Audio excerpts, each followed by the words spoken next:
7장에 있는 말씀을 바탕으로 해서 하나님의 언약, 하나님의 언약, 하나님의 언약이라는 제목으로 말씀을 드리겠습니다. 이름을 바꾸라, 할례를 받으라, 아들을 낳으리라, 이렇게 세 가지 말씀을 드리도록 하겠습니다. 첫째, 이름을 바꾸라.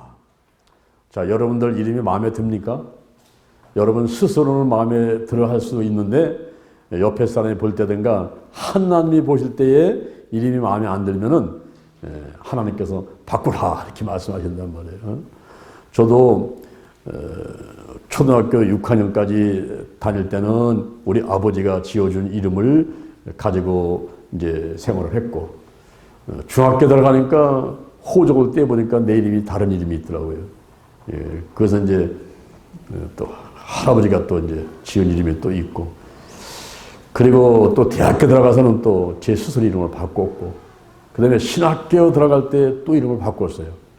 그래서 한 30여 년을 제가 다른 이름을 쓰다가 신학교 들어가면서 장요한이라고 한 20년 정도를 쓰다가 2007년도에 이제 호적까지 다 바꿨습니다. 한 25만 원 주고 법무사를 통해서 이제 다 바꾸게 됐어요. 그래서 장요한으로 지금은 이렇게 부르고 있습니다만은 그 이름이 참 중요하다고 생각이 돼요. 왜냐하면 그 이름대로 생애가 진행이 되기 때문에 이름이 중요한 것입니다. 여기 하나님께서 이름을 바꾸라 하시면서 여호와 하나님이 아브라함한테 나타나셨는데 그때가 몇 살이냐 하면은 99살입니다. 아브라함의 나이 99세 때에 여호와 하나님이 나타나신 거예요. 나타나셔서 이름을 바꾸라 그러는데 자손에 대한 약속을 하나님이 하셨는데 그게 이루어지지 않고 무려 25년의 세월이 흘러가는 겁니다. 그때 이제 아브라함은 절망 가운데 있으면서 포기하려는 거죠. 그런데 그 순간에 바로 하나님이 나타나서 역사를 하시는 거예요. 우리가 세상 살다 보게 되면은 아이고 망했다, 아이고 못한다, 이제 끝났다 그럴 때가 있어요.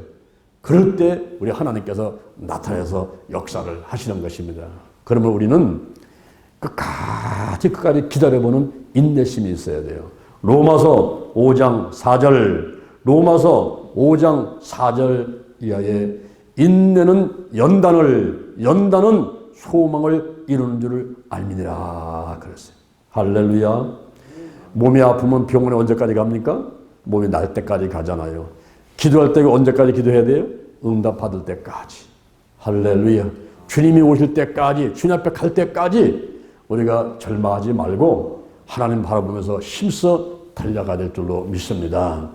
여기 아브라함이 25년간을 후손 약속을 하신 하나님의 그 약속을 기다리는데 그 약속이 이루어지지 않으니까 절망하려고 하고 포기하려고 하는 그 시점에 하나님이 나타나신 거예요.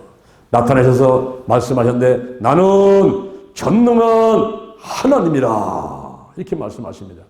히브리 말로 하는 엘샤다이 자연 법칙을 초월해서 하나님의 약속을 이루어내시는 능력이 무한하신 하나님, 그 하나님 자신을 나는 전능한 하나님이다.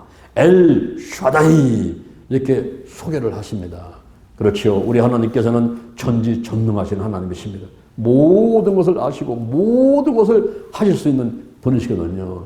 아브라함한테 나타나가지고 나는 전능한 하나님이라. 내 앞에서 행하여 완전하라. 이 완전하라는 것은 비난할 것도 없고 흠잡을 것도 없고 죄도 없는 상태를 말하는 것입니다. 이것은 바로 하나님의 속성이고 하나님의 무한성을 얘기를 하는 거예요. 우리 하나님께서는 흠이 없으셔요.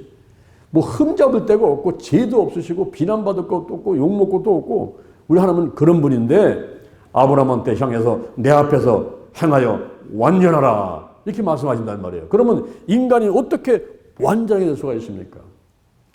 뭐 돈 갖다가 놓고 뭐 100번 1000번 절한다고 해가지고 우리가 완전하게 되는 것도 아니고 백을 쓴다고 완전히 되는 것도 아니고 우리 인간은요 넘어지거나 일어나거나 쓰러지거나 온갖 오두방정을 다 떨고 해봐도 인간의 힘으로서는 완전해질 수가 없는 거예요. 죄 없다, 흠 없다, 비난받을 게 없다, 이렇게 할 수가 없단 말이에요. 사람들 보게 되면 99가지의 잘못이 있어가지고 손가락질하고 욕먹고 이렇게 하는데도 불구하고 어떤 면에서는 그 한 가지 때문에, 장점 한 가지 때문에 하나님을 쓰시고 사람들 쓰는 경우가 있거든요. 어떻게 하나님이 완전하라고 해서 우리가 완전할 수가 있겠습니까? 근데 그 방법이 하나 있어요. 우리가 완전하게 된다는 것은 뭐냐면은 완전하게 되려고 노력하라는 거죠. 하나님의 속성이 무한성, 완전한 것인데 그렇게 하나님을 닮아가도록 노력을 하라는 거예요.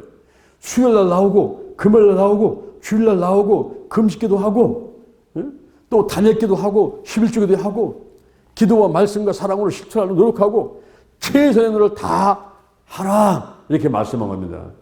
그런 가운데서 우리가 완전히 될 수 있는 지름길 하는데 그건 바로 피로 되는 거예요. 피. 이 피가 참 중요합니다. 창세기 3장 21절에 아담과 하와가 죄를 짓고 부끄러워서 무화과 나뭇잎을 떼가지고 치마를 만들어서 입었지만은 해가 올라와서 쨍쨍 내리치면은 그 무화과 나뭇잎이 또로로 말려갖고는 다시 또 부끄러운 모습이 나타나잖아요. 그럴 때 하나님께서는 그렇게 해가지고 너희들이 죄를 덮을 수가 없다는 거예요. 그래서 짐승을 잡아가지고 피를 내고 가죽으로다가 옷을 해서 입히셨단 말이죠. 그래서 구약시대 때는 짐승을 잡아서 피를 내가지고 그 피를 뿌리고 바르고 쏟아붓고 해서 인간들이 하나님 앞에 완전하게 돼보려고, 흠없는 사람이 돼보려고, 죄 없는 사람이 돼보려고 노력하는 과정이 있단 말이죠. 그래서 레위기 4장 3절에 보니까 제사장들이 죄를 범했을 때는 송아지를 가져다가 머리다가 안소를 하고 그 송아지를 잡아서 그 피를 성소장 앞에 가서 7번을 뿌려라. 단에 가서 바르라. 버리단 밑에 쏟아 부으라. 이렇게 말했단 말이죠. 오늘날 요한복음 1장 29절에 예수님이 세상 죄를 지고는 하나님의 어린 양이거든요. 그분이 십자가 위에서 우리의 죄를 속죄하시기 위해서 피 흘려 못 박혀 돌아가신 거예요. 그래서 히브리서 9장 12절에 보니까 염소와 송아지 피로 하지 아니하고 자기 피로, 예수님의 피로, 자기 피로 영원한 속죄를 이루사 단번에 성소에 들어가게 하셨느니라. 로마서 5장 9절 그 피로 말미암아 우리의 죄가 다 씻겨지고 의롭게 된다는 겁니다. 원죄가 씻겨지고 의롭게 되는 방법은 예수의 피밖에 없다는 거예요. 그리고 요한일서 1장 7절 그 아들 예수의 피가 우리를 모든 죄에서 깨끗하게 하실 것이요. 요한계시록 22장 12절에 그 어린 양의 피와 자기의 증거하는 말로 마귀를 이겼느니라. 할렐루야. 우리가 죄 없다, 흠 없다 이렇게 인정받기 위해서는 예수의 피를 덮어야 돼요. 하나님께서는 나를 보는 게 아니라 예수의 피를 보시고 장로는 죄가 없구나. 여러분 한 사람 한 사람을 보면서 너는 죄가 없구나 라고 하나님이 인정하신다는 말이에요. 그래서 아브라함한테 여호와 하나님께서 말씀하시를 내 앞에서 행하여 완전하라 이렇게 말씀하시면서 이제 내가 완전해지려고 죄가 없는 사람 되려고 흠이 없는 사람 되려고 최선의 노력을 다해라 이렇게 말씀을 하신 것입니다. 그럴 때에 아브라함은 어떤 자세를 보였을까요? 그가 하나님 앞에 바짝 엎드리는 거예요.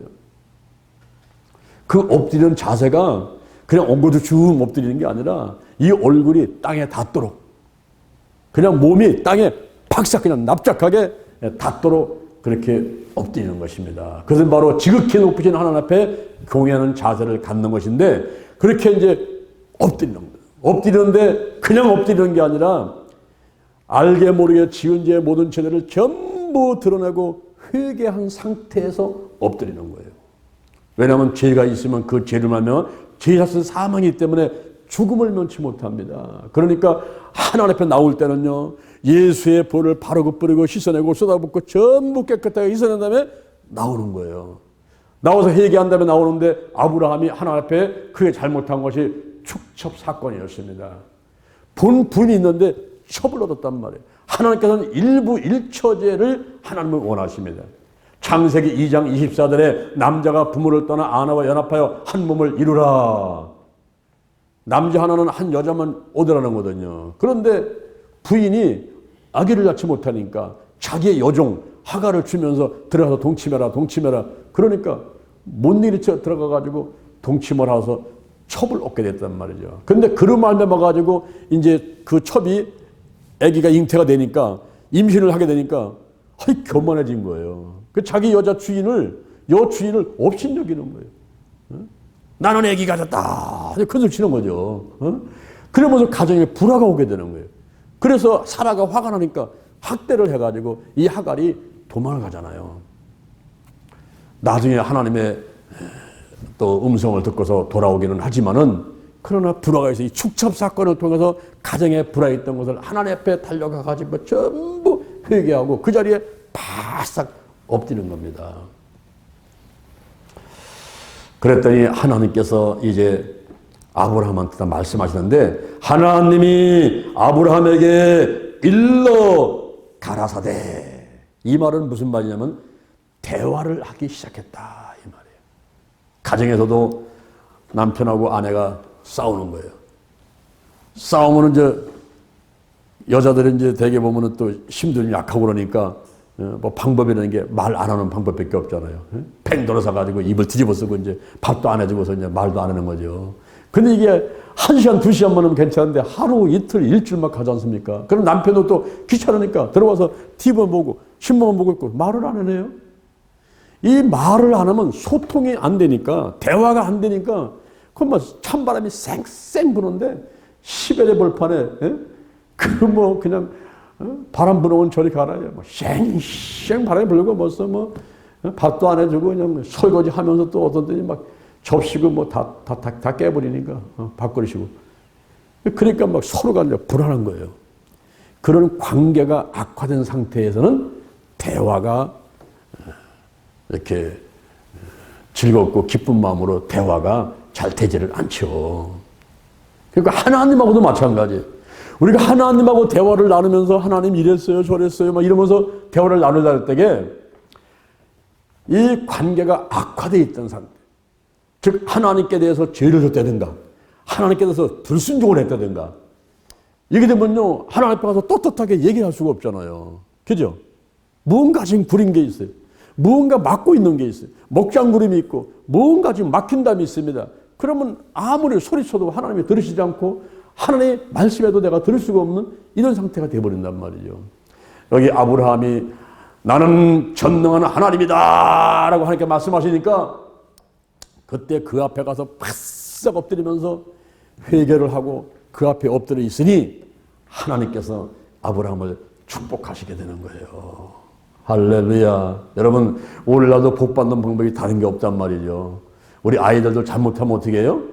잘못하면 엄마 품으로 들어와야죠. 종아리 맞아도 한번 딱이 맞아도 엄마 품으로 들어와가지고 잘못했어 엄마 잘못했어 이런 애는요 또 사랑받게 돼 있어요.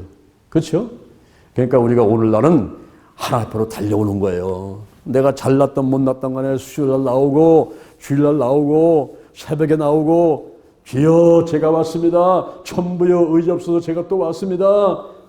제가 잘나서 온 게 아닙니다. 이런 죄 저런 죄 이런 거 많이 부끄러운 게 있지만은 주여 용서해 줄 줄 믿고서 제가 또 왔습니다. 이러면요 하나님께서 다 용서하시는 거예요. 다 용서하시죠.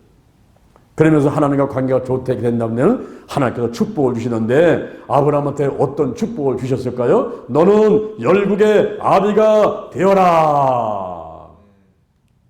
지금 자녀가 없어요. 자녀가 없는데 99살에 지금 99살에 25년 전에 75살 때에 갈대우르를 떠나고 85살 때에 아들 준다고 약속하시고 그랬는데 이제 첩을 얻어가지고 이스마엘을 얻기는 했지만은 그거는 적자가 아니잖아요. 그리고 엘리에셀 아주 충성스러운 종이 있지만은 그 사람도 상속자는 아니잖아요. 그러니까 이제 아브라함이 지금 99살 때에 이제 다 죽어가는 그런 나이에 오늘날로 보면 99살 되면 생각 한번 해보세요. 뭐 그 나이에 무슨 아들을 바라고 있을 것이며 무슨 즐거움이 있겠습니까? 근데 아브라함이 절망하고 낙심하는 가운데 하나님이 다 나타나셔가지고 너는 열국의 아비가 되어라. 그러면서 이름을 바꾸라고 그러시는 거예요. 아브라함, 그 아브라함이라는 말은 고귀한 아버지라는 뜻이에요. 근데 그거는 고귀한 아버지니까 한 아들, 한 명, 두 명의 아버지는 될지언정 열국의 아비. 앞으로 아브라함의 후손이 바다의 모래같이 하늘의 별과 같이 많을 텐데 그 열국의 아비가 되기 위해서는 이름을 바꾸라는 거예요. 그래서 아브라함이 아니라 아브라함으로 바꾸라는 겁니다. 아브라함이 바로 열국의 아비인 거예요. 그러면서 하나님께 약속하기를 심히 번성케 하리라. 나라가 내게서 쫓아나올 것이며 열왕이 내게로부터 나올 것이며 너의 후손이 번창하게 되리라. 할렐루야. 이름을 바꾸라. 이름을 바꾸라고 하나님 먼저 말씀하셨습니다. 그 다음에 두 번째로는 할례를 받으라. 할례를 받으라 그랬습니다. 할례가 뭘까요? 할례는 히브리 말로 몰토트인데, 물토트인데 이것이 뭐냐면 둥글게 자르다 그런 뜻입니다. 성년 의식을 하는데 남자 아이의 성기 끝에 표피를 둥글게 잘라내라 이겁니다. 그것은 이제 하나님하고의 그 약속인데 언약에 대한 표징이고, 그리고 옛사람은 죽고 새 사람이 살아났다고 하는 그런 증표이기도 하고, 하나님하고 언약의 상징으로 남자 아이의 성기의 그 끝에 표피를 둥글게 잘라내라. 이것이 이제 할례라는 겁니다. 근데 누구의 표피를 잘라낼까요? 그것은 바로 그 대상이 수컷을 말합니다. 수컷인데 모든 제물을 드릴 때는 수컷을 드리는 거예요. 그러면 여자는 뭡니까? 이것은 바로 남자와 여자의 대표성을 가지고 수컷을 드리는 겁니다. 그런데 하나님께서 말씀하신 너의 후손과 그리고 아브라함의 영향을 받은 모든 남자는 다 할례를 받으라는 거예요. 그 시기가 언제냐면 남자가 태어난 지 8일 만에 받으라 그랬어요. 남자가 태어난 지 8일 만에 반드시 남자 성기의 끝 표피를 둥글게 잘라내라 그랬습니다.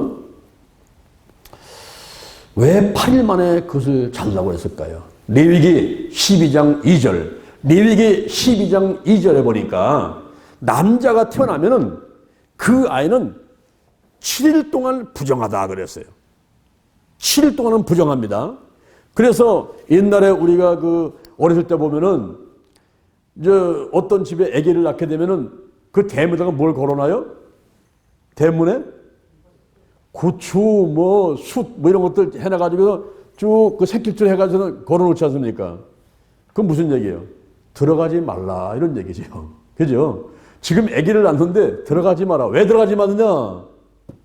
부정 탈까봐.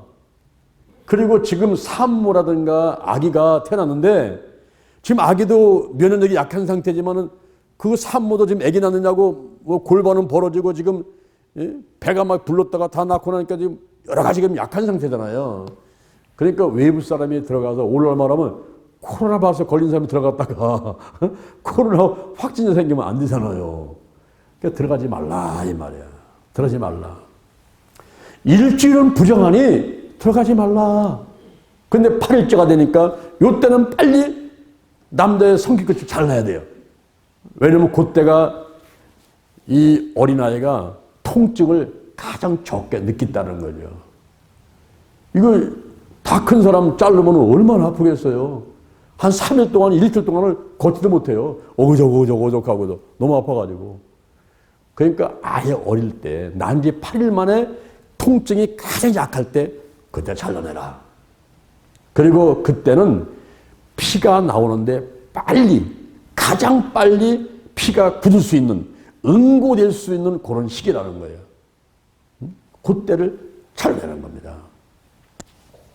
그리고 할례를 받지 않은 사람은 하나님하고 관계가 없는 사람이에요. 하나님하고 뭔가 축복받길 원하고 하나님을 아버지라고 부르고 싶으면 할례를 받으라는 거죠. 할례를. 그런데 신약에 들어와 가지고 이 할례 문제 때문에 막 논쟁이 생깁니다.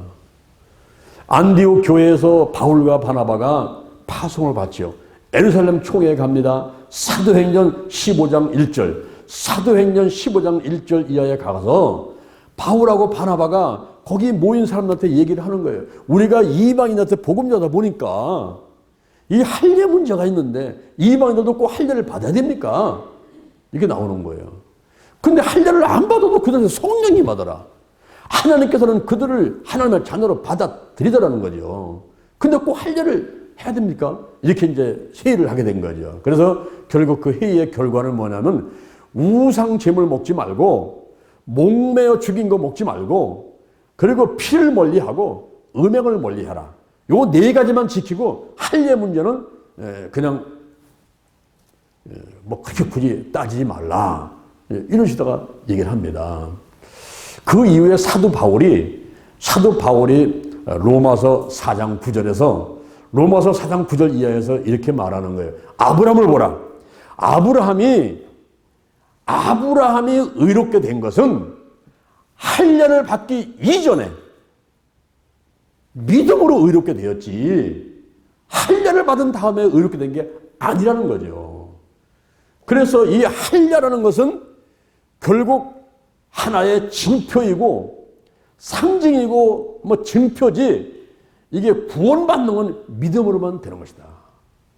구원받는 것은 믿음으로 되는 거지 할례를 받았다고 구원되는 게 아니다.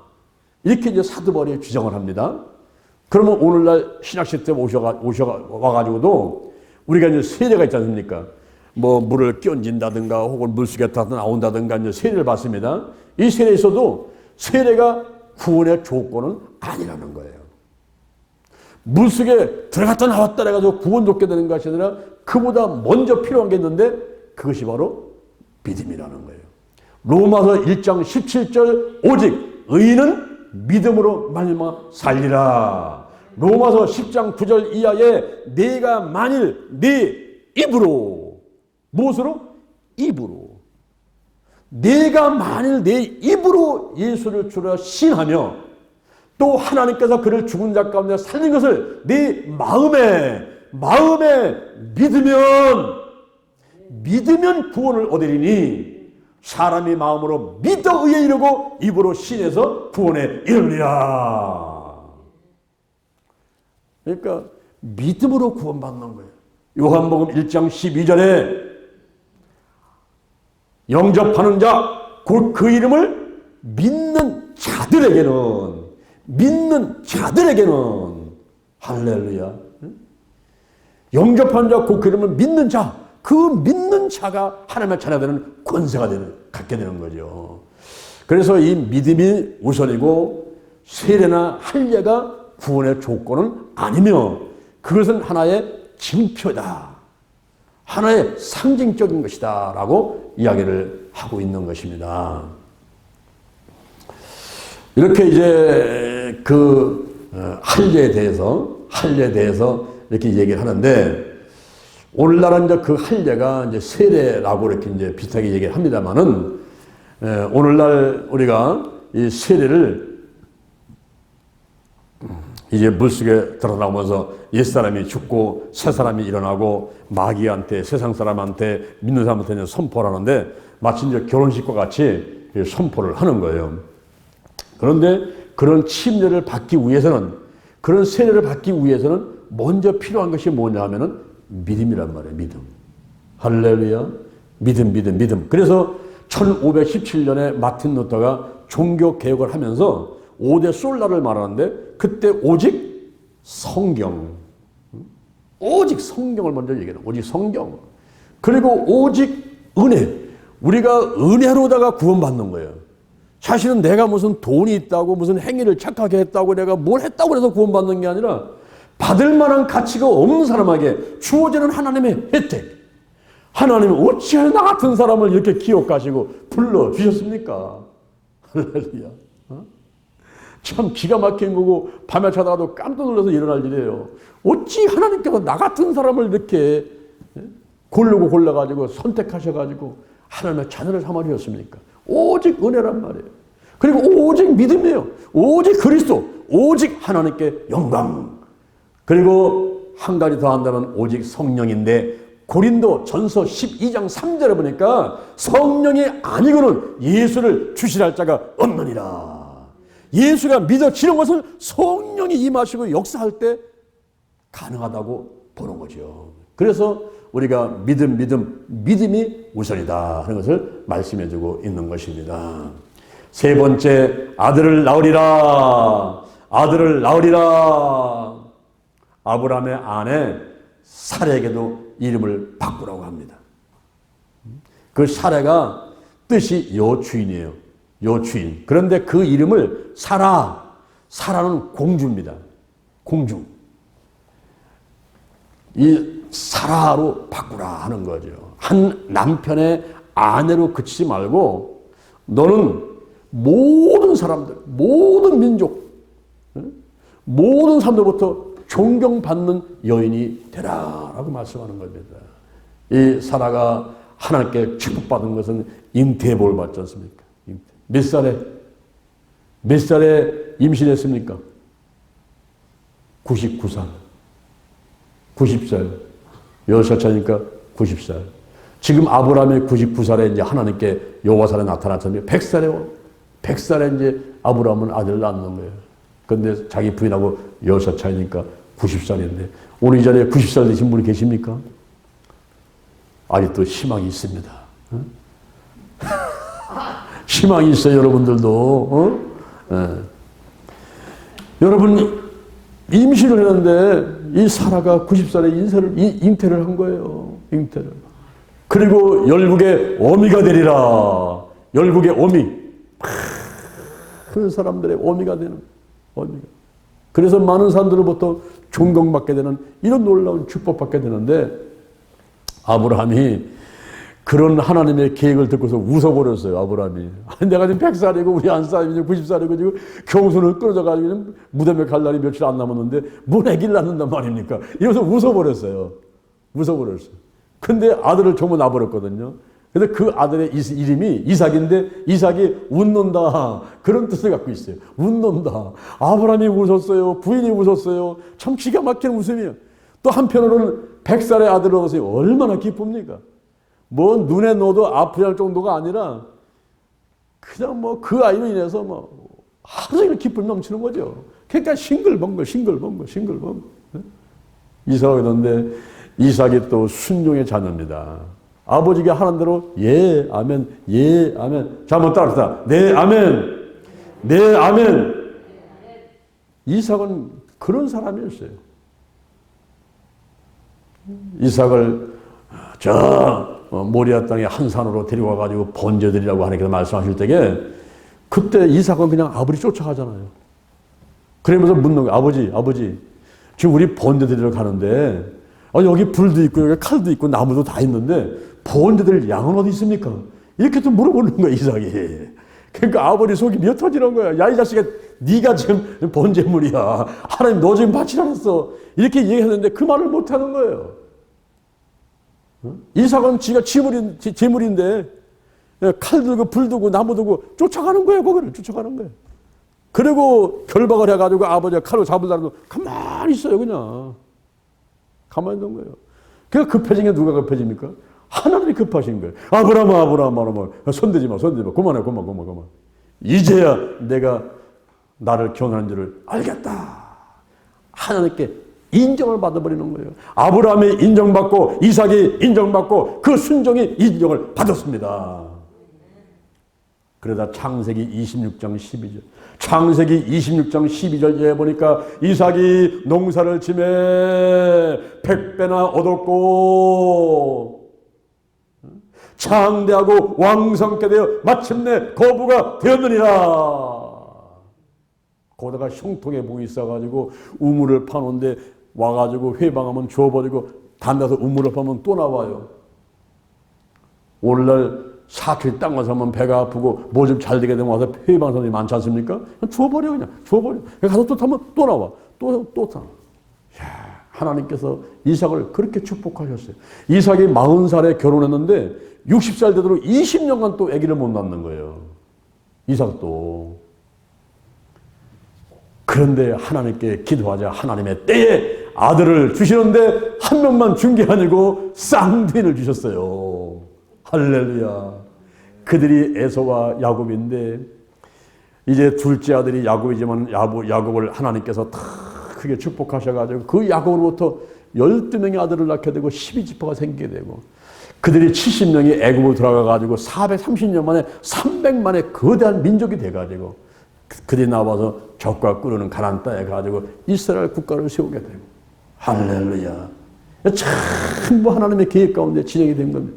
오늘 제가 여러분에게 세 가지 말씀드렸습니다. 하나님의 언약이라는 제목으로 세 가지 말씀드렸는데 그 하나가 이름을 바꾸라, 할례를 받으라, 아들을 낳으리라. 하나님의 약속을 믿으시고 여러분도 크게 복받게 되기를 주님의 이름으로 축원합니다. 축원합니다. 축원합니다. 축원합니다. 아멘. 자, 여러분의 머리에 손 한번 얹어보세요. 저의 기도를 따라 하십니다. 여호와 하나님 찬양합니다. 예수님 찬양합니다. 성령님 찬양합니다.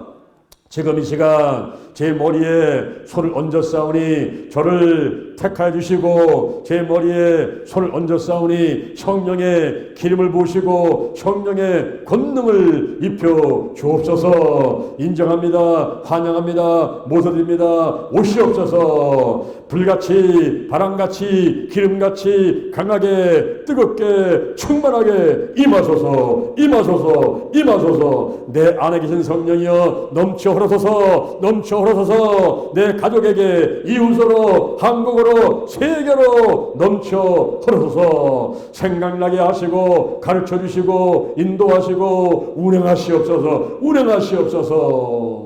제게 복의 복을 더하소서. 영적인 복, 건강의 복, 가정의 복, 일꾼의 복, 물질의 복을 내려주시고 나의 지경을 넓혀주시고 주의 손으로 나를 도와주셔서 환난을 벗어나 근심이 없게 하옵소서. 영권, 인권, 물권으로 무장했습니다. 영력, 지력, 체력, 도덕력, 정기, 성실, 근면, 충성, 온유, 겸손, 인내, 감사로 무장했습니다. 나사렛 예수 그리스도의 이름으로 명하노니 죽음의 영, 우상의 영, 거짓의 영, 음란의 영, 미움의 영, 욕심의 영, 교만의 영, 의심의 영, 가난의 영, 저주의 영, 실패의 영, 질병의 영들이 다 드러나고 떠나갈지어다.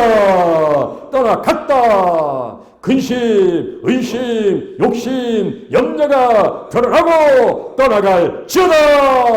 떠나갔다. 신뿌리, 나쁜 습관들, 가난, 영, 혼, 유, 환경의 모든 질병들이 드러나고 떠나갈지어다. 이 시간 묶음을 묶고 떠나가라. 떠나갈지어다. 떠나갔다. 오늘이 내 인생의 절반이다. 오늘이 내 인생의 가장 젊은 날이다. 오늘부터 시작하여 여호와 하나님께서 나를 한국과 세계에서 크게 쓸 것이며 나와 함께 하신다. 만군의 여호와 하나님이 나와 함께 하시니 내가 점점 강성하여 가니라. 오늘이 현재요, 오늘이 선물이다. 오늘 예배드리고, 오늘 은혜 받고, 오늘 기도하고, 오늘 치유받고, 오늘 전도하고, 오늘 생명 살리고, 오늘 교회 부흥시키고, 오늘 하나님의 뜻에 절대 순종하자. 나부터 거룩하겠습니다. 거룩한 성도가 되자. 거룩한 교회가 되자. 거룩한 가정이 되자. 거룩한 나라가 되자. 좋은 일이 일어났습니다. 좋은 일이 일어났습니다. 좋은 일이 일어났습니다. 감사합니다. 사랑합니다. 축복합니다. 예수님의 이름으로 기도드립니다. 아멘.